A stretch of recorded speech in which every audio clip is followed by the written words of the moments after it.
चालता येणे, बसता येणे, झोपता पण येणे. त्यांचा पेन आम्हाला माहिती होता किती होता तर. त्यांचं बघून आम्हाला रडायला यायचं.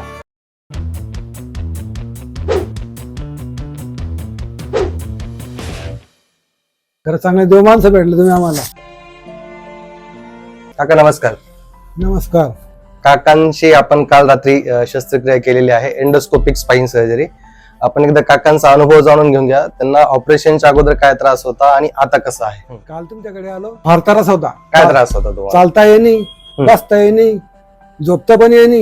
कधीपासून होत आहे? हे 10-15 दिवस, 15 दिवसाच्या अगोदर होतं समजा. पण ते असंच लांब चाललं, यांच्याकडून गोळ्या घ्या, त्यांच्याकडून गोळ्या सुरुवात घ्या. कशी झाली होती त्रास? सुरुवातीचे दणका बसला होता गाडीवर. ते मग त्या 2-3 दिवस काही आठवलं नाही ते. नंतर त्रास वाढत राहिला त्याचा. काल जेव्हा तुम्ही आले होते, कालचा त्रास किती होता? काल तिथे 100% त्रास होता. चालता येत होतं? नाही, चालताच ये नाही. बेडवरून पण हलता येत नव्हतं काल तुम्हाला? या बाजूला थोडस बसता येत असं, डाव्या बाजूला या पायाचं मुंबईला पण दाखवला आहे? हा, तरी मी दाखवलं. मुंबईला 2 ठिकाणी दाखवलं होतं. मुंबईला पण दाखवलं. पण तुमच्याकडे ऑपरेशनच्या अगोदर काही भीती होती का मनामध्ये? नाही, काहीच नाही. काही होती भीती मनामध्ये? बरं, ऑपरेशन झालं जाणवलं का तुम्हाला? नाही, काहीच नाही. मला समजलंच नाही ऑपरेशन कसं झालं. आता कसं वाटतं? सांगलं नाही का मला. त्यांना मला कुकडी बोलचं इंजेक्शन दिलं, ते मला कळालं सुद्धा नाही. म्हणलं ऑपरेशन कुकडी झालं हे सुद्धा कळालं नाही. मला वाटतं आपलं 10 वाजता ऑपरेशन संपलं. 10 आता एक 12 तास झालेले ऑपरेशन. कालच्या त्रासामध्ये आणि आजच्या त्रासामध्ये किती फरक वाटतो? 80% फरक आहे. वा, चालायला छान वाटतं. झोपेमध्ये जे दुखत होतं ते पण दुखत नाही आता. तुम्हाला माहिती आहे का आपण ऑपरेशन किती मोठं केलंय तुमचं?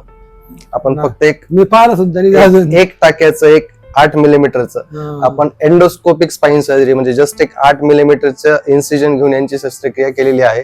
आणि एक 12 तासात हा पेशंट पूर्ववत नॉर्मली चालत आहे. ही एक खरी मॅजिक जे म्हणतो, जादू, या एंडोस्कोपिक स्पाइन सर्जरीची आहे. तुमचा काय अनुभव आहे? खरं चांगले देव माणसं भेटले तुम्ही आम्हाला. आम्ही जवळपास 8 दिवसापूर्वी मुंबईमध्ये गेलो.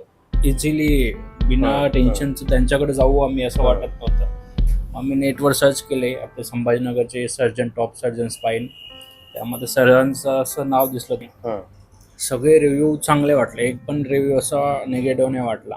रिव्ह्यू मधून परत ते गुगलवर व्हिडिओ टाकलेले होते, ते व्हिडिओ पाहिले आणि मग त्यांच्याकडे फोन केला. मग त्यांच्या असिस्टंटने मला स्वतः डॉक्टरांसोबत बोलणं करून दिलं. त्यांच्यासोबत 6-7 मिनिटं बोललो आणि मी टोटली पॉझिटिव्ह झाले की आपण गेलो पाहिजे संध्याकाळी. फक्त आमचं 8 दिवस आम्ही मुंबईमध्ये फिरलो, त्यात आमचं डिसिजन होत नव्हतं.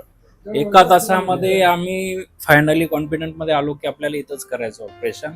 आणि सकाळी परत हॉस्पिटलमध्ये आलो. सर यायच्या अगोदर 3 पेशंटला भेटलो.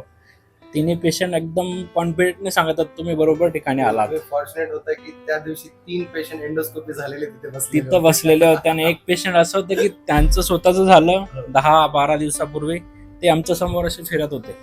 तो एक कॉन्फिडन्स. त्यांच्या आईचं पण तुमच्याकडे झालेलं आहे आणि त्यांचे एक गावातले कोणीतरी होते. त्यात आम्ही म्हटलं की नाही, आम्ही जिंकलो आणि बरोबर ठिकाणी आलो. आज समाधान वाटतं आहे? खूप समाधान वाटतंय आणि डॉक्टरांना खूप खूप धन्यवाद की त्यांनी आमचं पेशंट 12 तासाच्या आतमध्ये एकदम रिकवर केलं, टोटली रिकवर केलं. त्यांचा पेन आम्हाला माहिती होता किती होता तर. त्यांचं बघून आम्हालाही रडायला यायचं. पण आज एवढा हॅप्पी आहे. सो खूप खूप धन्यवाद डॉक्टरांना. आणि हे सगळे जे यूट्यूबवरचे रिव्ह्यू आहेत किंवा गुगलवरचे, ते जेन्युइन रिव्ह्यू आहेत आणि ते बघूनच आम्ही आलो. तर तुम्ही ते बघून, रिव्ह्यू बघून इथं या आणि इथं एक्सपिरियन्स घ्या. Thank you very much.